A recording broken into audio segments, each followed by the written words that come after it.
10 miles south of the Grand Canyon, Carletta Toulouse drives through scrub forest on land once owned by her Havasupai tribe.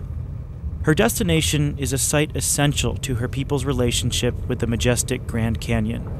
The Havasupai creation story says that we originated a few miles from here in this mountain called Wigadwisa. The Havasupai's spiritual gathering place sits at the mountain's base. For hundreds of years, tribal members have made pilgrimages to the spot. But now, Toulouse fears the Havasupai's sacred lands and the Grand Canyon itself are in danger of being marred by a new boom in uranium mining, not seen in the area for decades. This is where all this area has highly rich uranium ore underneath where we're standing at. And that's what international mining companies are looking for. In January of 2012, Interior Secretary Ken Salazar announced a 20-year moratorium on new uranium mining in the Grand Canyon region. Headlines led the American public to believe that mining around the Grand Canyon was off the table. But the truth is, uranium mining, like the Arizona 1 mine seen here, is already happening on the edge of the Grand Canyon.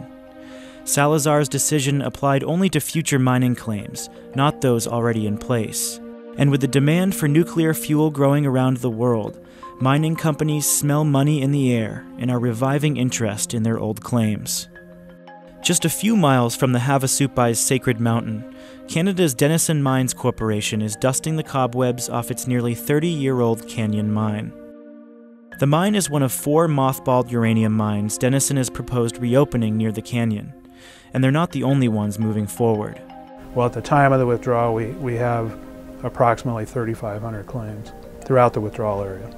Denison recently sold its U.S. assets to another Canadian company, Energy Fuels Incorporated.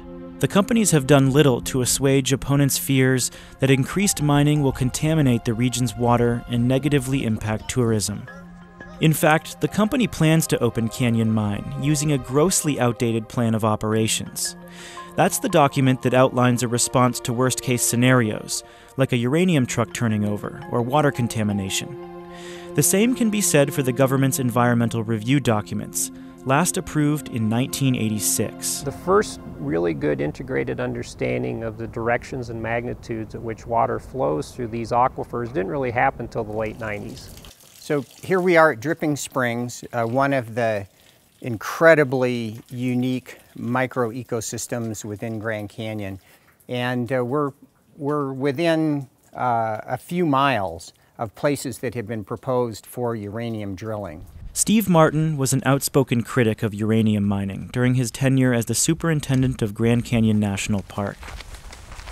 He is intimately familiar with the canyon's fragile natural balance and the impacts industrial development could have on it. In the Grand Canyon region, uranium is contained in long, naturally occurring columns that run through the underground rock. But mining's intense fracturing can dislodge the deposits, flushing them into nearby water systems.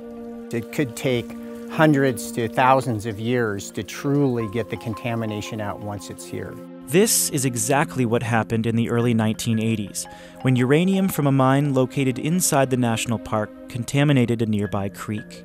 To this day, a sign downstream warns visitors of the lingering effects of that contamination. We need to have really good plans in place that the public and scientists and others have reviewed to make sure that it appears to be the absolute best practices. Denison declined our offer to comment, but Energy Fuels noted that mining has changed over time and that its plan of operations was recently reapproved.